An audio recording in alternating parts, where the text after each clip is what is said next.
Hey, 4XE fans, I've done it. I've traded up.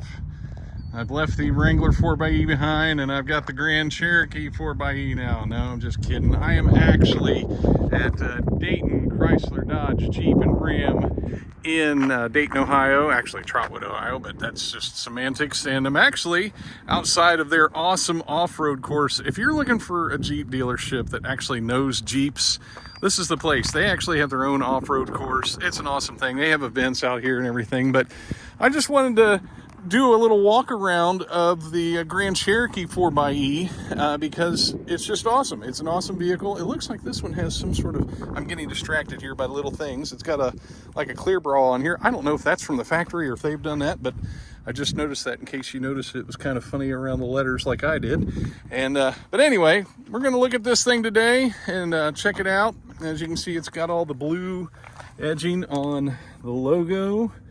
And of course the E on the charge port, and you know, it's a good looking thing. This is actually a 22 and it is available, and they actually have it priced really well. I'm not selling this car for them or anything, but doggone it, if you're looking for one, they've got a great price on it. It is a 22. It's been around for a little bit. In fact, it's been around long enough that it's actually in form right now. I thought that was kind of funny, but it's probably just because it hasn't been filled up in a while. But here it is. We're going to do a little walk around and look at it, check it out. Let's get in the back here. I don't know how you open this thing. I am so ignorant to this thing. Oh, here you go.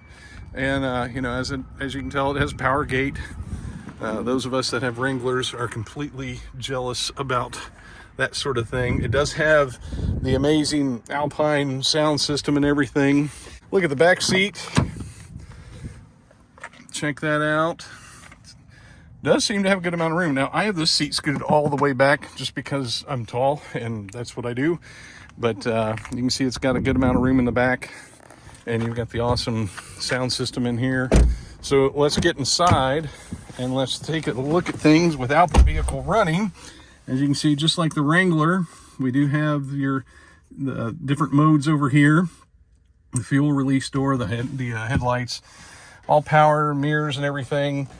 You do have a lot of cool settings that we don't have in the Wrangler to decide what kind of surface you're driving on. This whole thing closes, of course. You've got 2 aux ports up front, unlike the Wrangler that only has the one, and an HDMI. Are you kidding me? That's awesome. So it's a great layout, great looking screen shut off. We'll turn it on here. And as you can see, like, the engine started all the way. And after I played with it a little bit, I found that it was sitting, oh, it's in low fuel anyways. And as you can see, it's a little different on the hybrid mode screen. We'll go back home and go through some of this stuff. Great looking display. I mean, I like this. I actually like it better than the Wrangler, of course. Here's the max regen as opposed to on the Wrangler where it's down here on the front. And you got your traction control. I think that's lane departure. And if you go into the apps and go into the hybrid electric page, if I can get it to go, am I not pushing it right? There we go.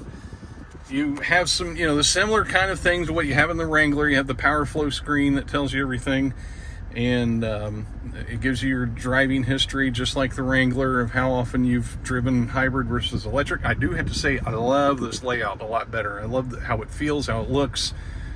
Schedules, if you do a charging schedule, e-save if you want to do battery save or battery charge. Charge settings, this is something that I wish the Wrangler had from the beginning. I had a 2016 smart electric drive that had the ability to adjust my charge rate. And some of the situations where you might want to do that, if you're plugged into say you're plugged in somewhere where you might trip a breaker, you could lower your charge rate. You know, if there was other things on that circuit, you could lower that charge rate. And even if you were, you know, on level 2, it gives you your estimated time difference. You know, 240 is going to be about 4.5 hours at that rate. And if you go up another one, it's going to be about 3 hours and 3 minutes. So I would guess that is probably about a 16 amp charge. Oops, I'm hitting buttons. I would guess that's about a 16 amp charge if it was going to take 4 hours, 4.5 hours or so. I don't know. I'd have to, it doesn't tell you what current rating is at. But where the other place that could come into play, let's say you were plugging in your level 2 charger to a dryer outlet that only had 30 amps, you may find at the peak rate, ooh, it's an hour and 49 minutes. Ooh, I didn't know that. That's actually faster than the Wrangler. But if you are in a situation like that, where you're plugging into an outlet that is a lower amp than that is a lower amp outlet. You know what I'm trying to say there? If it's a 30 amp outlet, you don't want to run this thing at the highest speed. And if your EVSE does not have an adjustable rate, then you could adjust it in the vehicle. So if you went and visited a friend who only had a 30 amp charger, you could drop it down and not trip their breakers. So that's just one cool thing. I really like that they did that in the Grand Cherokee 4xE. So you have your hill descent control here. I guess I don't know if that's a calibration button for the compass. Don't know what that is. There's a lot of things I'm not going to know, and I'm not going to make myself an expert in this thing. Here's the other thing. I want to know about the side screen here. So you do have a power button over here. It says passenger screen, and it's kind of hard to see from where I'm sitting over here. Maybe we need to get out and go around over to that side, and we'll just take a look at the vehicle as we're walking around. Stars first. So if we're getting in here on the passenger side, you can see the passenger. This is the one thing I'm jealous about, even though I don't ride on the passenger side. All sorts of controls here where the passenger can control what's going on. And I think is there navigation from this side, or I don't know. I'm unfamiliar with it. So it's, I'm speaking from a place of ignorance. But I thought there was some navigation control available to the passenger. That may be something in the settings that I just don't know about. As far as everything else, you do have Alexa on board. You have the off-road pages, as if you're going to take this thing off-road. I don't know. I shouldn't say that. People could take these things off-road. You do have the accessory gauges and your pitch and roll select train. Now, so the select train, I got to tell you, I'm pretty ignorant about that, but you can change, to the sport mode, and it changes what it looks like on the screen. You can go to auto and it changes up there, change it to snow, and change it to sand and mud, and then change it to rock. What else do we have in this thing? If we go back home, I do like that it splits it automatically, and I think there's probably a way that you can change that, just like in the Wrangler. You can make this thing laid out the way you wanted it to look. Vehicle settings, we were already in there. The phone, if you had a phone attached. Apps, what else does it have? Android Auto, and it doesn't look like a whole lot there. Oh, there we go. There's all the other stuff. Bluetooth, your aux cable, heated steering wheel. Now, you do have, just like if you have the, I think it's only available in the cold weather group, where you get those, those buttons you get hard buttons, but you also have soft buttons that you can turn those things on and off with, and the heated seats as well. That's some good looking buttons there.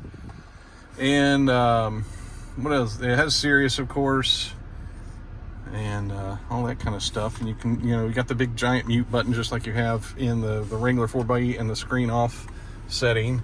And I'm going to turn that passenger screen back off. And so we're gonna, you do have a 4 low setting. I am so ignorant to the Grand Cherokee 4xE. What I don't know is how you put it in 4-wheel high, but I'm wondering if these modes go ahead and do that for you. I'm used to the Wrangler where it's got the shifter there, but I'm wondering if these modes decide what's going on in the axles and everything. I'm not going to get into all that because we don't need to dive into the minutia. Interior is beautiful. This wood is, gosh, it's just so baby smooth. That is a beautiful interior. Leather is awesome. I just love the look of that door. What do we have? Glove compartment, and then we have console storage, much like the Wrangler, where you have a top piece and a bottom piece.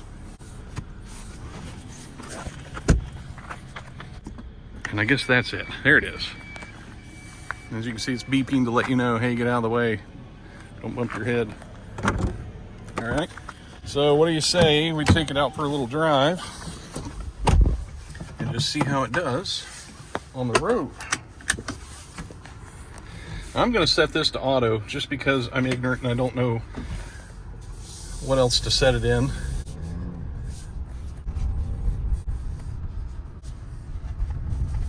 All right, just putting it to the floor here. Very nice, very smooth, takes off very well, handles well. And I gotta say, I like that. It's obviously a smoother ride compared to the Wrangler, but we're kind of comparing apples and oranges there.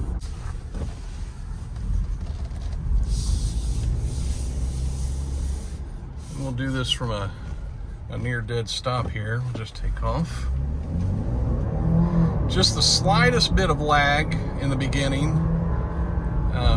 Just, you know, kind of like the Wrangler, when those turbos are coming up and everything, or the turbo is coming up, shouldn't say turbos, when the turbo's coming up. So, not horrible though. It gets up and gets going.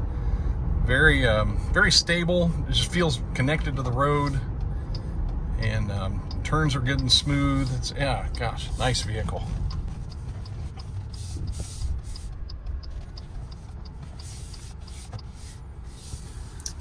And just like the Wrangler, you do have the adaptive cruise control and all the arrow buttons on there. And I don't know what that middle button is. I'm wondering if that does something. Looks like we can pull up some different, oh nice, we can pull up some different things on the screen. Oh, it looks like you can change what you have there on those screens. Okay, yeah, there's some cool stuff. So a lot of similarities to the Wrangler 4XE, and of course a lot of differences that you get with the Grand Cherokee. This one does have a sunroof on it, and it's, let's see, how do we do this? Oh, open. Yeah, that's nice. Not quite like taking the top off, but it's nice nonetheless. And we close it here, and it looks like it's got a shade. Oh, close that. And I would guess it has a shade that covers that whole thing. Oh, that just feels deluxe to me right there. That's awesome. Lights, and you've got your connected stuff there. What else? Fancy microphone for the phone, I assume. And I guess that's about it. That's about all we can really squeeze in, and I've taken up enough of your time here. Like I said, big thanks to Dayton Chrysler Dodge Jeep Ram for letting me take this thing out and play with it. This thing's priced right, guys. I tell you, if you're looking for one, you do get. They've got their little display here of the Jeep Grand Cherokee. Can't talk, and kind of tells you about the different the max region and stuff that I didn't have turned on. I wish I could have gotten this thing into electric mode. I thought about going out and putting some gas in it just to say thank you for letting me do it, but I don't know if they would want me to do that, so I didn't do that. So there it is, guys. We'll get outside and take one last look. Oh, passenger, programmable memory seats there. So, I'm assuming that goes by the keys like every other vehicles. And, just like the Wrangler now has power seats available in the 24 model, of course, the Grand Cherokee would have that all along. Oh, this thing does have a road protection option on it. I'm assuming that may be what I saw in the front. Like, comment down below if you know if that is factory there or if that's what they've done here at the dealership. But there it is. It's a great looking ride, and I feel really fortunate to just get to take some time to explore one of these, just because I've never had experience with a Grand Cherokee myself, so it's just kind of cool to get to see it. And there it is. Big thanks again to Dayton Chrysler Dodge Jeep Ram over here in Trotwood, Ohio, actually, near Dayton, for letting me take a little spin in this thing. And thanks for watching. Take care.